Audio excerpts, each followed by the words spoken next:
His countless essays and articles have appeared all over the world. Author of numerous hard-hitting books and professor of media, culture, and communication at New York University, RT is sitting down with Mark Crispin Miller.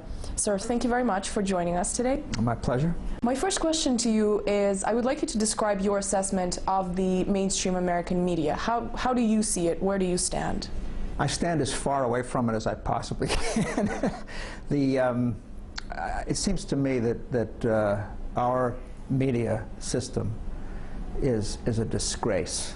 I think we have the worst mainstream news in the developed world, and the quality of non-journalistic material is for the most part embarrassingly low. What we have now, to be blunt, is a cartel. We have a system that's owned and dominated by a handful of huge corporations, which are saddled with a lot of debt. So what they tend to do is cut costs wherever possible, and at the same time to go for the kind of material that they think will sell the most and the quickest. You've got a lot of fluff, you've got a lot of celebrity stories, you've got a lot of sort of trivial stories that are based on some hot piece of video. You basically got a news system that resembles sort of the worst aspects of the internet, you see. And that's simply because it's profit-driven, advertising-based, and controlled. Again, this is the important, probably the most important factor. It's controlled by a handful of enormous commercial entities that are very close to our government, and that's not good for democracy. How informed do you feel Americans are right now? Well, Americans are woefully uninformed, and it's not because they don't want to be informed. If you go out and talk to people nationwide, you'll discover that a lot of people really are concerned about what's happening, right, with the economy, with the wars we're fighting, and so on.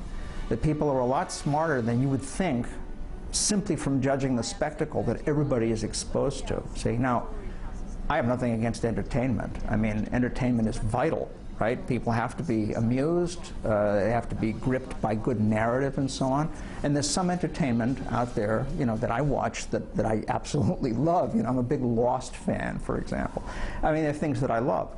But there's a very close relationship between the low quality of a lot of entertainment, right, which is derivative and sensationalistic and often, gross. There's a close relationship between the low quality of that stuff and the low quality of our journalism. Do you feel it's fair to blame the media for not informing the viewer well enough? Shouldn't it be more of an individual responsibility of sorts, that you owe it to yourself to stay informed, to be informed, and to get all the information you're not actually being told? Well, that's a reasonable question, but people don't know what they don't know. Do you follow me? We're a consumer culture, right? So people are raised here basically to do one thing, and that's shop, if they can afford it, okay? It's not so easy anymore. If people are used to a kind of paper-thin, lightweight, completely distorted news coverage, if that's all they see everywhere they look, no matter how many cable channels they have, right? If that's what they see across the board on the newsstands and so on, they're going to figure, well, that's what's out there, that's all there is. Now let me ask you, what do you think was the biggest story that was hidden from the people over the last years? What was the biggest lie? I think the biggest scandal of the last decade, and the biggest scandal in our history, is the subversion of our voting system. We have an absolutely preposterous voting system that's based on computerized voting, using machines that are very, very easily hacked and highly insecure. One of your books is called Loser Take All: Election Fraud and Subversion of Democracy, 2000 to 2008. Does that mean you actually believe that Obama's victory was somehow fraudulent? No, there's a lot of evidence about the 2008 election as well, and what it tells us is that Obama actually won that election by about 7 to 9 million more votes than we think. He won overwhelmingly. It was a landslide, but the press and the Democrats too have interpreted it merely as a decisive victory, primarily because they're blind to the evidence of all those votes that he would have gotten if the system were honest. The political establishment in this country simply does not want to know about this. If they do know about it, they don't want anybody else talking about it. I also want to talk to you about propaganda, which you focus on extensively in your work. How relevant do you think this issue is for modern-day America?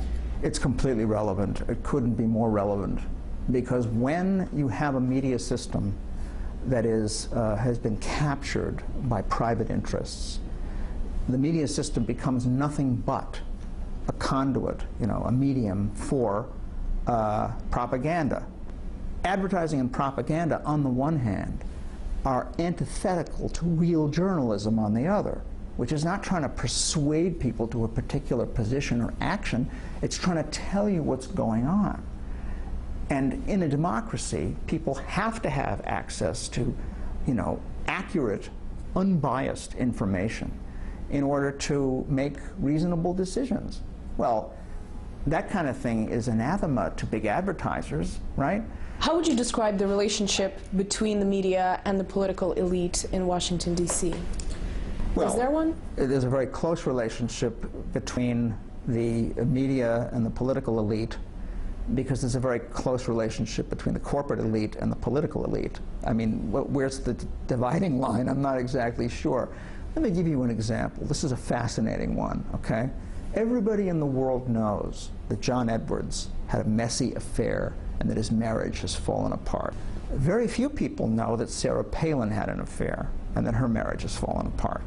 Now, why is it that the media seized on John Edwards' affair and it continues even now? Even though he's out of politics, they continue even now to go after him and to play this up.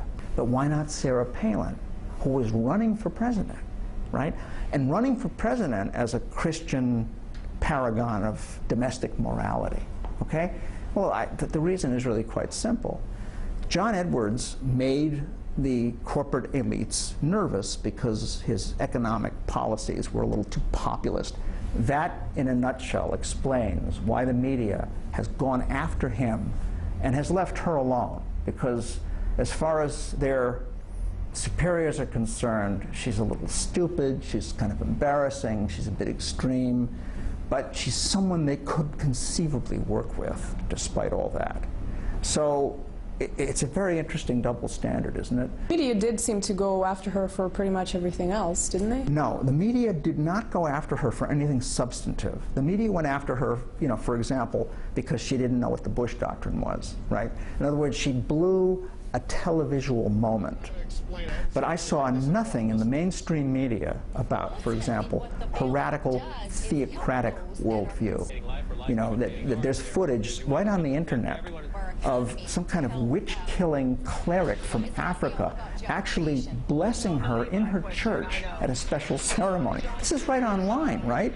I never saw any reporting on her theocratic politics, which I think are far more dangerous, right, than her failure to give Katie Couric a good answer. What's